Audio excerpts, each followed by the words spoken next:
दोस्तों, आज की डेट में पिज्जा को सबसे पॉपुलर फूड माना जाता है। आज हमारे जहन में पिज्जा नाम सुन के अमीरों की कहानी बैठती है। लेकिन अगर मैं आपसे कहूं कि पिज्जा अमीरों का खाना नहीं बल्कि गरीबों और मजदूरों का खाना है, जी सही सुना आपने। इस पिज्जा का इतिहास आज से 2000 साल पुराना है। हर साल पूरे वर्ल्ड में 5 अरब पिज्जा बेचे जाते हैं। 94% अमेरिक्स हर महीने एक पिज्जा जरूर खाते हैं। आपको पता है पूरे वर्ल्ड की पिज्जा इंडस्ट्री 134 अरब डॉलर की है, यानी 9,300 रुपयों की। आखिर इतनी बड़ी इंडस्ट्री का जन्म कहां से होता है और कहां पर उसकी एंडिंग होती है, इसके लिए हमें उसके इतिहास को समझना होगा। आज से 2100 साल पहले की बात है। कदीम यूनान, मॉडर्न ग्रीस के लोग अपने खानों में एक फ्लैट ब्रेड बनाते थे, जिनको उनकी कल्चरल में प्लिकुटोस नाम दिया जाता है। उसमें वो लोग मीट, चीज, प्याज, लहसुन और दूसरी सब्जियों से ब्रेड की टॉपिंग्स करते, ठीक हमारे मॉडर्न पिज्जा की तरह। इसी को लेकर कुछ लोग बताते हैं कि पिज्जा का इतिहास इतना पुराना है। आज का ये जो मॉडर्न पिज्जा है उसको इटली का तोहफा माना जाता है। 18th सेंचुरी में इटली का एक शहर जिसका नाम नेपल्स है, उसमें पिज्जा का जन्म होता है। नेपल्स का नाम उस वक्त बड़े डेवलपमेंट सिटी की तरह माना जाता था। उस वक्त स्टॉट में पिज्जा की जो बनावट होती थी वो गरीब और मजदूर लोगों के लिए होती थी। बड़ी डेवलपमेंट सिटी होने के कारण यहाँ रोजगारी की तलाश में मजदूरों और किसानों का खूब आना जाना रहता था। आसपास के शहरों से भी कई लोग आते जाते रहते थे और कई दिनों तक वही उनका ठहरना होता था। इसलिए वो सस्ते फूड की तलाश में रहते थे कि उनको कहीं से सस्ता फूड मिल जाए और लंबे समय तक उनका पेट भी भरा रहे। नेपल्स के फूड हब और वेंडर्स ने उनकी इस मांग को पूरा किया। वो लोग एक फ्लैट ब्रेड लेते और उस पर मजदूरों के बजट के हिसाब से सस्ती सब्जी और मीट से टॉपिंग्स बनाते। मजदूर ये खाना ब्रेकफास्ट में लेते और काम पर निकल जाते, जिसकी वजह से उनका पेट लंबे समय तक भरा रहता।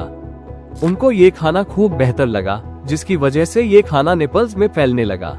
लेकिन कहानी यहाँ पे नहीं रुकती। साल 1889 महाराजा अम्बर्टो और महारानी मार्गरेटा नेपल्स में एंटर करते हैं। ये फ्रेंच फूड ज्यादा खाते थे, इसलिए नेपल्स में आने के बाद उन्होंने लंबे समय तक फ्रेंच फूड ही खाया। बाद में उन्होंने वहाँ के लोकल अथॉरिटीज से अपील की कि उनके लिए एक ऐसा खाना तैयार किया जाए जो उनके लिए नया हो। तब अथॉरिटीज ने राफेल एस्पोसितो को ये बात बताई। राफेल ने 3 पिज्जा महाराजा और महारानी के लिए तैयार किए। फर्स्ट पिज्जा जिसमें सुअर की मीट, केसो केवलो जो कि घोड़ी के दूध से बनाया गया चीज और तुलसी के जरिए टॉपिंग्स की। सेकेंड पिज्जा जिसमें व्हाइट बैड नाम की मछली की मीट और थर्ड पिज्जा जिसमें टोमेटो, मोजेरेला जो इटली की भैंसों के दूध से चीज बनाया जाता है और तुलसी। महारानी को तीसरा पिज्जा खूब पसंद आया और आगे चलकर उन्हीं के नाम पर उस पिज्जा का नाम रखा गया, पिज्जा मार्गरेटा। इसको वर्ल्ड पॉपुलर पिज्जा में से एक माना जाता है। फिर 18th सेंचुरी का दौर आता है। इटली से अमेरिका शिफ्ट होने वालों की तादाद बढ़ जाती है और इटली के लोग अपने साथ पिज्जा रेसिपी को भी अमेरिका ले जाते हैं। इसके कारण पिज्जा धीरे धीरे वहाँ फैलने लगता है। साल 1905 में न्यूयॉर्क में पहले पिज्जा रेस्टोरेंट की शुरुआत होती है। साल 1950 में पिज्जा उपग्रेड होते होते एक नए पिज्जा की शुरुआत होती है। उसका नाम पड़ता है फ्रोजन पिज्जा।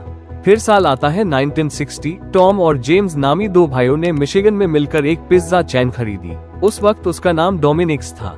इन दोनों ने एक नए प्लान की शुरुआत की। यही से पिज्जा की तरक्की की सीढ़ियां नजर आने लगती है।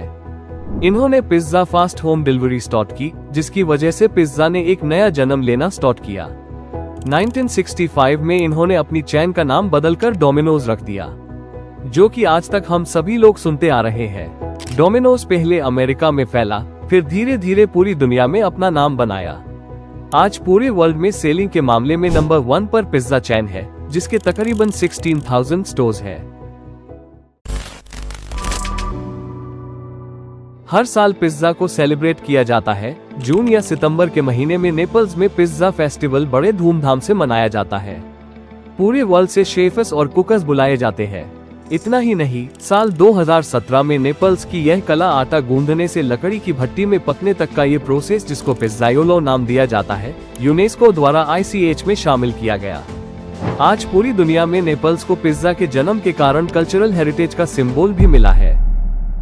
आपसे उम्मीद करता हूँ कि ये स्टोरी काफी इंफॉर्मेटिव लगी होगी।